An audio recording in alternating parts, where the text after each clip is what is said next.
ఉంది పొజిషన్, చాలా స్ట్రిక్ట్గా అయిపోయింది. కానీ ఒక్కటే ఒక్క ప్రవచనము దేవుడు అద్భుత రీతిగా బిడ్డను మార్చాడమ్మా. మేమే అందరం వెళ్ళి కదా, ఆట ఇటు వెళ్ళాల్సినది అటు వెళ్ళిందమ్మా, అంతే. దేవునికి మహిమ కలుగును కాక. అద్భుత కార్యములు చేయడం ఆయన పని. దేవుడు ప్రేమిస్తున్నాడు బిడ్డలను. బాధలో ఉన్నవారిని అలాగ వదిలేసాడు దేవుడు. మన దేవుడు ఆదరించేవాడు, బలపరిచేవాడు, కట్టేవాడు, ఆయననే నిలబెట్టువాడు, స్థిరపరచువాడు. హల్లెలూయా. అది ఎలాంటిదైనా పర్వాలేదు. మేము బస్ స్టాండ్కి వెళ్ళాలనుకున్నాం, ఏం లేదు తమ్ముని చూసి వెళ్దామని. మేము నంద్యాలకు వస్తున్నాం. అప్పుడు అమ్మ నాన్న నేను ఆటోలో వస్తున్నాము. ఇంకా సరే పదా అని చెప్పి వాళ్ళు అప్పుడు ఇల్లు కన్స్ట్రక్షన్ జరుగుతుంది.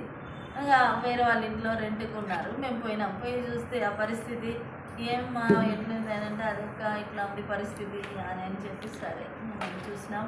సరే చూసి వెళ్దాం కదా అని చూసినాము. ఇంకా వెళ్ళేటప్పుడు ప్రార్థన చేయనైనా అని నాన్న అంటే, నాన్నే చేస్తాడు యాక్చువల్గా బంధువులు ఇళ్ళల్లో కూడా.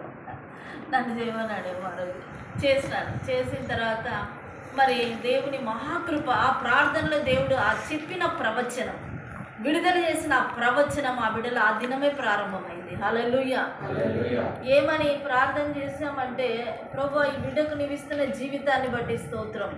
ఈ బిడ్డకు గొప్ప సాక్షి బిడ్డగా నిలబెట్టుకుంటున్నావు. ఈ బిడ్డ నువ్వు అనేకులకు మరి ఒక సాక్ష్యం ఇచ్చే బిడ్డగా ఈ కుటుంబాన్ని, ఈ యొక్క పరిస్థితిని నువ్వు మార్చబోతున్నావు, నూతన పరుస్తున్నావు, నూతన జీవితం ఇవ్వబోతున్నావని ఆ మాటలు ప్రవచించడం ద్వారా దేవుడు ఆ బిడ్డలోనికి ఆ మాటలు పంపించాడు, స్థిరపరిచాడు. వెంటనే ఎంత గొప్ప విశ్వాసాన్ని దేవుడిచ్చాడు. హల్లెలూయా.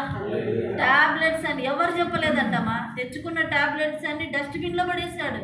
వాళ్ళు ఇచ్చిన సాక్ష్యం డస్ట్బిన్లో బీపీవి వెంటనే పడేసినాడు అబ్బాయి. బీపీ టాబ్లెట్లు అన్నీ నేను మింగాను. అది ఒకరి ప్రోద్బలంతో చేసేది కాదు. ఎందుకనంటే ఒకరి ప్రోద్బలంతో చేస్తే అక్క చెప్పింది కాబట్టి నేను చేసిన. అక్క ఎంత ఈడ, అక్క ఏం పనికి రాదు. దేవుని నామం ఘనపరచబడాలి. హల్లెలూయా.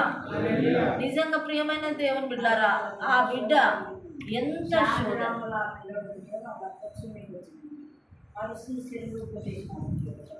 చూడండి, ఫోన్ చేయడానికి కూడా డిస్టర్బెన్స్. అంటే చూడండి ఎంత పరిస్థితి.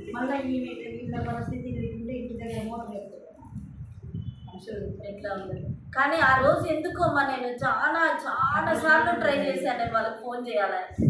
ఎందుకంటే ఒక క్రైస్తవ బిడ్డలంగా మనము ప్రేమ క్రియారూపకంగానే చూపించాలి. ఫోన్లో ఒక మాట ఆదరణకరమైనది మనం రెస్పాండ్ అవ్వకపోతే అది వాళ్ళు ఏమనుకుంటారు, మనం దేవుని ప్రకటిస్తున్నాం, ఎంత బంధువు అయితే ఏంటి, మనము చేయాల్సినది చేయకపోతే ఎట్లా అని మాటి మాటికి వాళ్ళు అరుణ్కి చేసినారు, సుజాతకి చేసినారు, ఎవరు ఎత్తలేదట. అది కూడా వాళ్ళు ఎత్తినారు. అసలు ఎవరు ఎత్తలేదక్క ఫోన్లు చేస్తే. అంటే అరుణ్ అక్కడే ఉన్నాడమ్మ, అప్పుడు శాంతిరాంలోనే చేస్తుండే. అందుకని అన్న కూడా అరుణ్ తమ్ముడే కదా, ఎత్తలేదు. సుజాతక్క ఎత్తలే, ఏందక్క అసలు ఎవరు ఎత్తలేదక్క అంటే, అందుకే కదా నేను ఎత్తినా కదా, నేను మాట్లాడినా కదా అట్లా అన్నమాట. నేను ఎత్తినా కదా, నేను మాట్లాడినా కదా అని చెప్పి. అదే కానీ నువ్వు ఎత్తినావు. అదే దేవుని ప్రేమ. ఎక్కడైనా కానీ అపవాది ఏం చేస్తున్నాడంటే దేవుడిచ్చే ఆ సహవాసాన్ని దొంగిలిస్తున్నాడు, ఆ ప్రేమను దొంగిలిస్తున్నాడు. అని మేము అసలు అతనికి మళ్ళీ బాగా కౌన్సిలింగ్ ఇచ్చానమ్మా. అయితే దేవుని కృపను బట్టి దేవుడే మాట్లాడుతూ వచ్చాడు. ఆ బిడ్డకు ఎంత అద్భుతం జరిగిందంటే, ఆ స్టోన్ అమ్మ ఏం లేదు, ఇది ఎంత పెద్ద స్టోన్ అమ్మ యూరిన్లో వెళ్ళిపోయింది. ఫోటో తీసుకొని వచ్చి మనకి ఇంద్రేశ్వరంలో సాక్ష్యం ఇచ్చాడు అక్కడ. అమ్మ అసలు నాకు ఇట్లా జరిగింది అని. ఆ రోజు యానివర్సరీ డే కదా ప్రైజీ, ఆ రోజైనా అంతకు ముందు సండే కదా, ఒక రోజు ఆ రోజు భార్య భర్త ఇద్దరు వచ్చి సాక్ష్యం ఇచ్చారు. వాళ్ళు అక్కడ నా పట్ల దేవుడు చేసిన గొప్ప కార్యం అని చెప్పి సాక్ష్యం ఇచ్చారు. అనగా అసలు ఆ బిడ్డ పరిస్థితి అర్థం కాలేదు, అంత తలకిందులైపోయింది వాళ్ళకి. అసలు అయిపోయిందక్క నా పరిస్థితి అన్నాడు. కానీ దేవుడే తన కృపనిచ్చి నన్ను బాగు చేశాడు. ఇలాగున్నా అంటే నువ్వు అక్క ప్రార్థన అంటే నేను కాదు దేవుడే అంటే, లేదక్క వాస్తవానికి నీ ప్రార్థన ద్వారానే నేను అని అన్నాడు. సరే మా సాక్షి బిడ్డగా నువ్వు దేవుని కొరకు ప్రకాశించంటే, అందుకనే చెప్తాడు వాళ్ళ ఉద్యోగ స్థలంలో ఎప్పుడు కూడా సువార్త ప్రకటిస్తూనే ఉంటాడంట.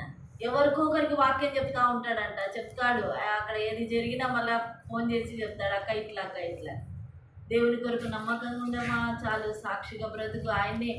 ఎందుకంటే దేవుడు నిన్ను నిలబెట్టాడంటే ఖచ్చితంగా నీ పక్షంగా ఏదో ఆయన ఉద్దేశం ఉంటుంది, ఆయన నెరవేర్చుకుంటాడు. అని చెప్తే వాళ్ళ కుటుంబము రక్షింపబడింది. వాళ్ళ కుటుంబం అంతా బాప్తీసం తీసుకున్నారు. దేవుడు అద్భుత రీతిగా వాళ్ళ కుటుంబంలో మేలులు చేస్తూ ఆమె కూడా చెప్పింది సాక్ష్యం. మేము అంతకుముందు అట్లా జరిగింది కదమ్మా, ఎప్పుడైతే వాళ్ళ ఇంట్లో ప్రార్థన దాదాపుగా 1 ఇయర్ చేశానమ్మా నేను. 1 ఇయర్ కంటిన్యూగా వెళ్ళి చేశాను. ఆరాధన అక్కడ జరిగింది. ఎవ్రీ సండే ఆరాధన జరిగిందా.